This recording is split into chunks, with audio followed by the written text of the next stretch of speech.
Estamos mais uma vez aqui no canal Saberes Psíquicos com um convidado super especial, Maxwell. Nós vamos falar sobre paternidade adotiva. Muito obrigada por participar conosco. Obrigado a vocês, gente, pelo convite, né? Uma alegria estar aqui para estar conversando sobre paternidade. Conta para nós, Maxwell, como foi essa sua experiência, como começou esse processo, né, de escolha pela adoção? Bom, eu sou casado, né? Sou casado há 7 anos, né? Com o Rafael, que é o meu esposo. Mas antes já de conhecer o Rafael, eu já tinha, né, um desejo pela adoção, né? Eu até hoje me pergunto de onde que vem, né, se isso tem em algum lugar, mas sempre assim eu já entendia que eu queria passar por essa experiência. Na minha família, né, minha família tem essa forma, né, de acolher. Nós temos, né, primos, né, que são pela via da adoção, né? Então, e a gente sempre entendeu, né, que isso era algo natural para a gente, né? Mas eu queria dizer que eu queria, né, ter filhos por adoção.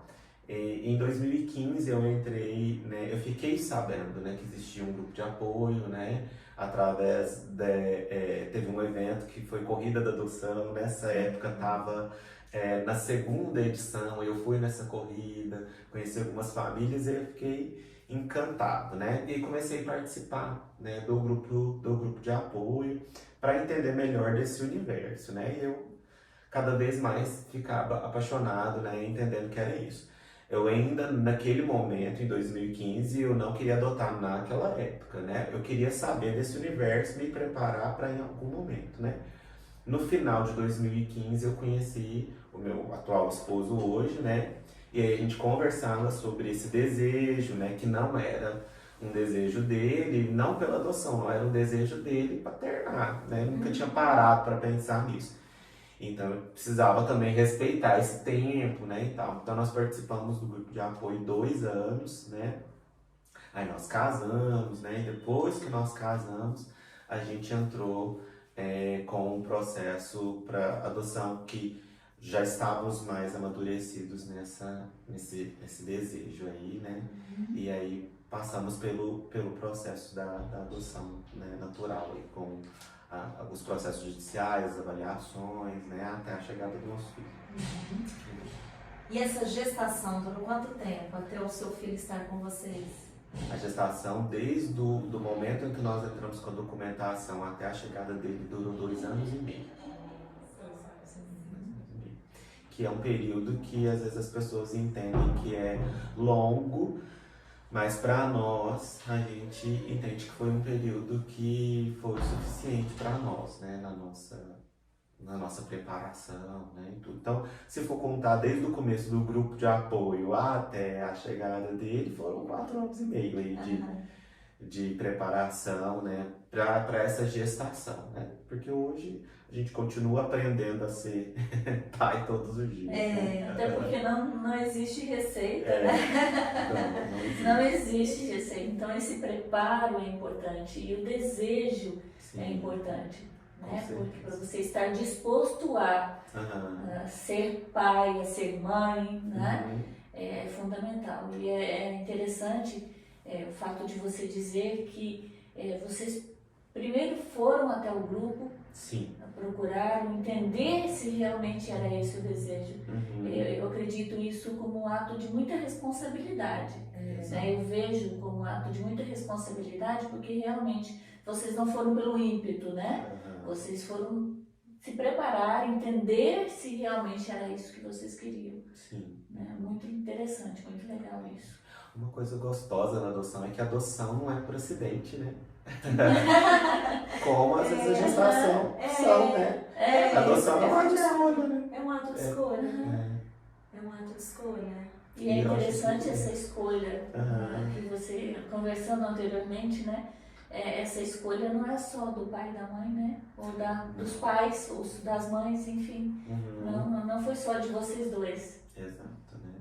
É uma escolha também, né, da criança. O nosso filho chegou para nós com 8 anos, né?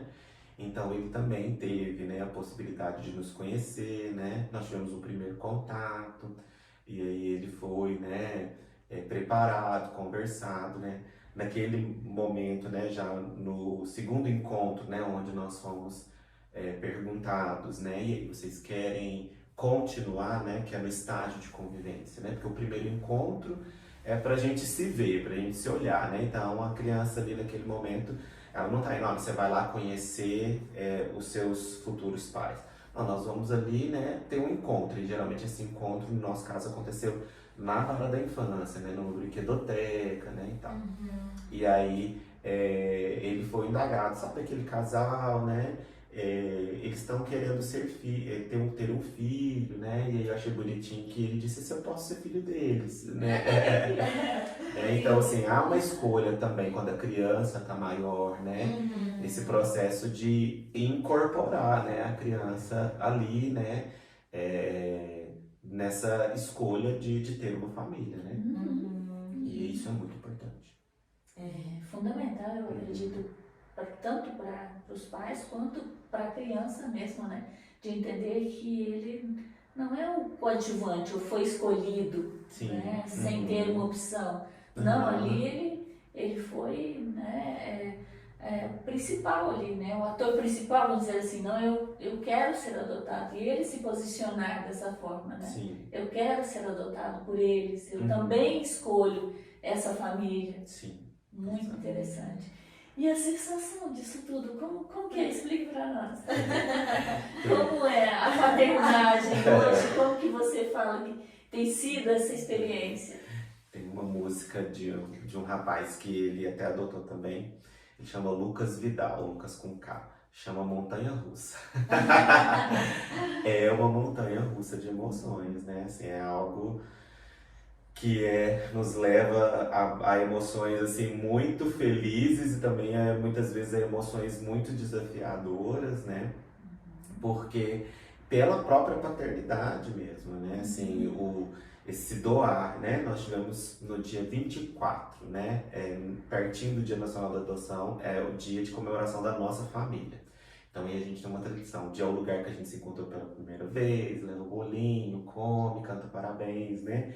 A gente sempre se emociona, né? Porque é o aniversário da nossa família, né? E isso para eles é muito importante, porque naquele dia eles nasceram, né? É o nascimento deles, né? Para nós, da nossa família, né? Então a gente comemora.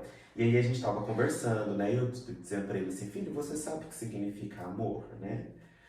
Porque eu estava tentando explicar para ele que, diferentemente do que a gente acha, o amor ele não é um gostar, né? Ele não é simplesmente, o amor ele é uma escolha, né? Por cuidar, né? E aí a gente estava conversando sobre que há 3 anos atrás a gente escolheu amar uns aos outros, né? Que é cuidar, né? Que é estar sempre. Então a gente aproveita muito essa data também para reforçar que é uma escolha, né? Que a gente não volta atrás nessa escolha, que ele é nosso filho para sempre, né? Porque eles têm uma questão, né? No abrigo completa 18 anos, eles precisam sair do abrigo. Então eles têm um marco, né? E um dia a gente ficou assim, tristemente emocionado num jantar, porque ele, na cabecinha dele, eu acho que ele sabia que tinha uma idade, né? Ele falou 22, né? Ele perguntou assim, pai, quando eu tiver 22 anos, vocês vão continuar sendo os meus pais, né? E aí eu disse pra ele que ele era o nosso filho pra sempre, né? Quando ele tivesse 22, 50, né? Se ele quisesse ter filhos, nós vamos ser avós, né? E tal. Isso é pra sempre. Mas é uma insegurança que eles têm, né? Então, também é algo que a gente procura cuidar, né? Desde quando ele chegou, ele está em processo terapêutico, né? Para poder também dar conta dessas questões emocionais dele. Mas eu achei muito bacana o fato de vocês comemorarem, reforçando o vínculo, né? Esse vínculo o vínculo inicial. Né? O pertencimento. O pertencimento, e dele continuar entendendo justamente isso, né? Que esse vínculo é permanente. Porque a criança que é adotada geralmente tem essa muito forte, né? A questão do abandono, né? Do medo do abandono, isso é muito forte. Né? né? Então, Elas têm, né, uma mochilinha que elas trazem, né? E nessa mochilinha todas têm o registro do abandono, né?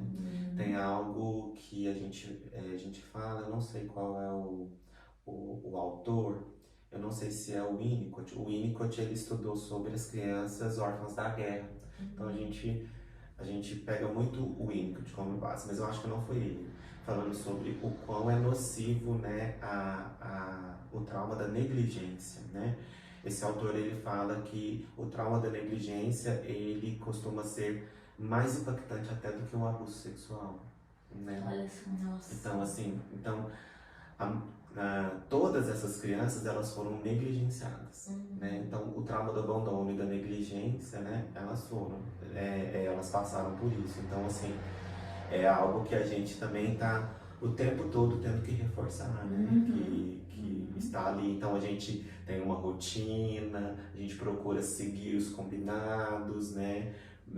Marca um horário, a gente procura estar ali para dar essa previsibilidade, né? Eles têm uma necessidade da previsibilidade que é muito grande, né? Para que cada vez mais eles tenham essa segurança, né? Então, esse saber que eu tenho uma hora para dormir, eu tenho, né, a hora para comer, que eu tenho uma casa para onde que eu vou voltar, né? Que meu pai vai me buscar, né? Que vai estar ali na hora de dormir. Então, isso tudo para eles é muito fundamental, importante, né? É fundamental para a saúde mental, Exatamente. né? Inclusive, porque essa dificuldade, essa mochilinha, né, Sim. que você disse que eles já trazem, né? Então precisa ser trabalhado isso no dia a dia, para eles entenderem isso no dia a dia. E são atos pequenos, simples, Sim. né? De ter uma rotina, Sim. de buscar na escola, Exato. né? Que é um desafio para qualquer pai e mãe, né? Porque Aham. quando a gente não tem filhos, né? A gente, né, às vezes come alguma coisa, né? Chega mais tarde em casa, né? Não tem aquele compromisso, assim, né? Então, quando a gente se torna pai, né, ou mãe, a gente já tem uma vida, né, para cuidar. Então, a gente tem alguém que a gente precisa reportar, né, algumas coisas, né? E é um grande desafio mesmo, né? Independente de ser pela adoção. Exatamente, você tem um horário para ir buscar Isso. na escola, você tem um horário para ir levar na escola, você tem um horário para levar na terapia, buscar, fazer isso, fazer aquilo, levar algum esporte, enfim, né? Você tem aquele compromisso com aquela criança. Lá em casa, meu esposo é um pai turista, tá, gente? Ele assumiu leva, essa posição. busca, espera. E é um trabalho, né? Assim, a gente divide, né? Geralmente às sextas-feiras, os finais de semana eu tô de folga, né? Então eu assumo. E aí é judô, terapia, karatê, e leva no escoteiro, né? E busca ali, né? Leva na casa do amiguinho. Vai turista mesmo. A gente sabe, né? A gente é mãe turista. Mãe turista. Mãe turista. Então, essa maternagem, a paternagem envolve todos esses aspectos. Lá em casa tem um motorista também, a avó turista, que ajuda nesse processo. Né? A rede de apoio. A rede de apoio também rede de apoio, é importante.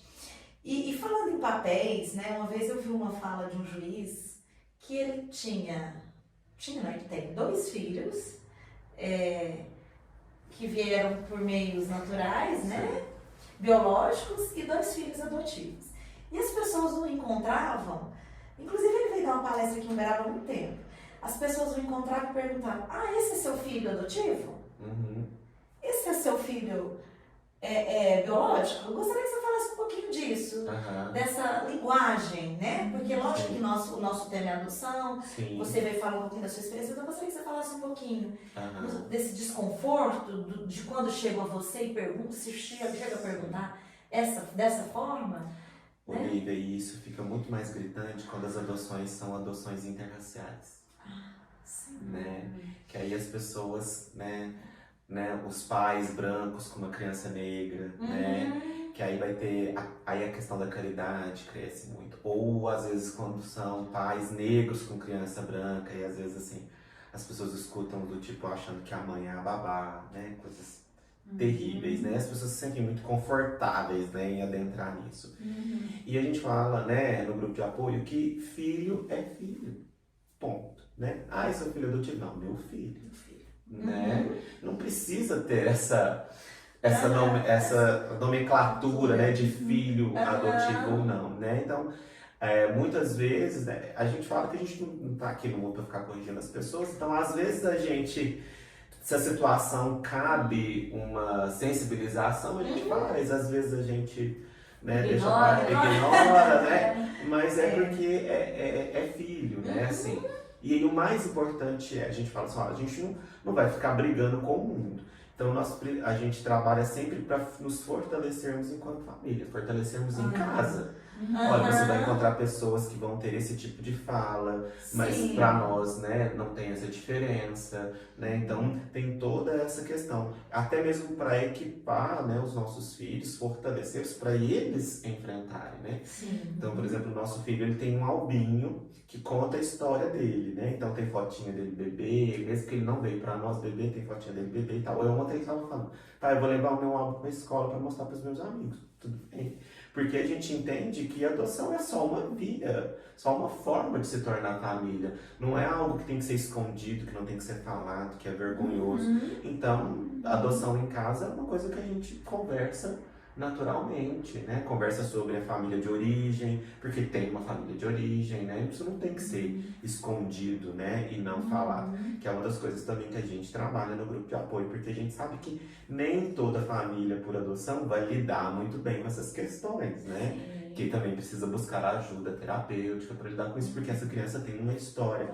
Eu não tenho como romper com a história dela. Agora, a partir de hoje, é tudo novo, a gente não fala mais sobre isso. Mesmo que essa criança seja uma criança recém-nascida. Ela tem uma história antes. Né? Ela tem uma origem. O direito de saber sobre essa história, né? Então a gente sempre fala, desde quando falar sobre adoção? Desde sempre. Desde sempre. Conversar, né, sobre isso, colocar filmes, videozinhos, né? Então, desde sempre. Olha como o grupo ajuda isso tudo, né?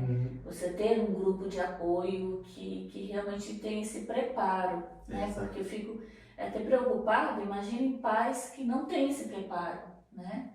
Olha, imagina a dificuldade. Ter muitas dificuldades. Muitas dificuldades, realmente.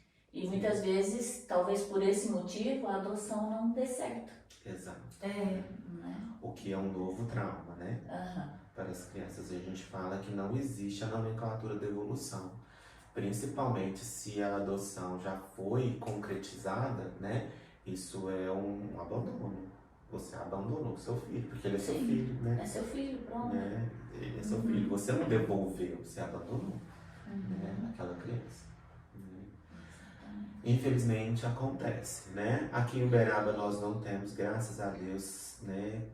Muitos casos, né? Nesse tempo que eu tô, né? Eu conheço acho que um caso só, né? Então, assim, acho que é um trabalho, né? De toda a rede de proteção que tem sido e tem colaborado bastante, né? Para que isso aconteça cada vez menos. Sim. Existem algumas adoções internacionais, né? Sim. Como funciona em relação ao grupo de vocês? Tem alguns encontros pelo Meet? Essas pessoas já têm um outro formato de apoio? Nesses outros países também existem esses grupos? Eu conheço muito pouco sobre adoção internacional. Eu estou aqui tentando me lembrar, eu acho que só um caso que não foi isso, mas a ideia era, acho que mudar de país, né? Eu tava tendo uns pretendentes assim, mas não foi concretizado. Acho que o estágio de convivência não foi para frente, né? O que é importante porque ali no estágio de convivência é o momento disso mesmo, né? Para isso. Mas eu não tenho nenhum conhecimento de nenhum caso nesse tempo que eu estou no grupo de apoio de alguém que adotou e foi para fora do país e que a gente teve que fazer esse trabalho, não. Se teve, realmente ali na vara da infância. E já é algo que da vara já vai para... Mas assim, saúde. Eu imagino que, por exemplo, pessoas estão aqui, as crianças é daqui, conhecem o Graal, né, vai ter um trabalho. E que se isso acontecer, a gente vai encontrar formatos de conseguir dar esse apoio de alguma forma. Essa pessoa não vai participar das reuniões, né? Porque as nossas reuniões são presenciais. Na época da pandemia, as reuniões eram virtuais, né? Sim. Aí era possível, mas hoje em dia já não é possível porque nós voltamos para o formato presencial, né? Sim. Porque como estávamos conversando antes, é muito importante você e os outros dois psicólogos do Sim. grupo, né, de amparar Exato. as pessoas de uma forma geral, porque a maternagem é um desafio. Com certeza. Desafiador. Independente de qual via que ela, Independente que ela da venha, vida, é um desafio. sim, é um desafio. Com E certeza. a gente precisa ter consciência desse desafio e assumir a responsabilidade por esse desafio a partir do momento em que você pensa em ter um filho. Sim. Independente sim. da via, né? É, Você pensa em ter um filho, então existe esse processo, essa gestação, né? Esse preparo todo que é fundamental para que a gente cuide adequadamente Sim. dessa criança que veio para nós, né? Sim, com certeza. e é muito lindo, né? Um processo que como nós falamos, né? Tem a questão da coragem, mas a questão do aprendizado. A gente aprende a ser mãe, aprende a ser pai, sendo, né? Sendo. Sendo. Exatamente. Para finalizar, fala para nós assim, de hoje, do sentimento que você tem, desse tempo. Me fala um pouquinho, por exemplo. Olha, o sentimento que eu tenho é de realmente de desinstalar, sabe? O crescimento mesmo, assim, eu falo que lá em casa eu sou o mais prático, né? Então quando o nosso filho chegou eu já tava assim, trabalhando para as contas, né, e tal, e para ver quanto que vai ficar isso, quanto que vai ficar aquilo, né? E aos poucos eu fui me assentando nesse lugar, né? Tipo, nossa, eu sou pai, né? E aí entendendo, né, esse processo. E hoje eu entendo que é o movimento, assim, de trazer sentido, né? Eu até, num dos escritos que eu fiz, numa postagem, né, uma das coisas que eu agradeci foi a ele por trazer sentido, né? Eu acho que, assim, hoje ser pai me traz um pouco mais de sentido, né? Eu procuro, né, eu trabalho isso com os meus pacientes, né? A gente precisa trabalhar para que a gente tenha sentido na nossa vida por a gente mesmo, né? Mas os papéis que a gente desempenha na vida traz sentido, né? E hoje ser pai me traz um pouco mais de sentido, né? Eu tenho alguém a qual eu cuido, né? Alguém que de alguma forma eu tenho para poder ajudar a se tornar um ser humano, né, melhor ali, né, com uma educação, é o meu papel, né? O sentimento é de desinstalar, né, de sentido de vida mesmo, né? Eu gosto de ser pai. Que bom! De movimento, né? O Sim. ele fala, a gente entende de movimento, transformação, Total. mudança. A paternagem assumida ali, né, com toda a intensidade que merece. Exato. Né? Obrigada novamente. Obrigado a você, gente. Não esqueçam de nos curtir, se inscrevam no canal, compartilhem com seus contatos, com seus amigos, vale a pena, gente. Esse vídeo é muito importante. Até mais. Tchau, tchau.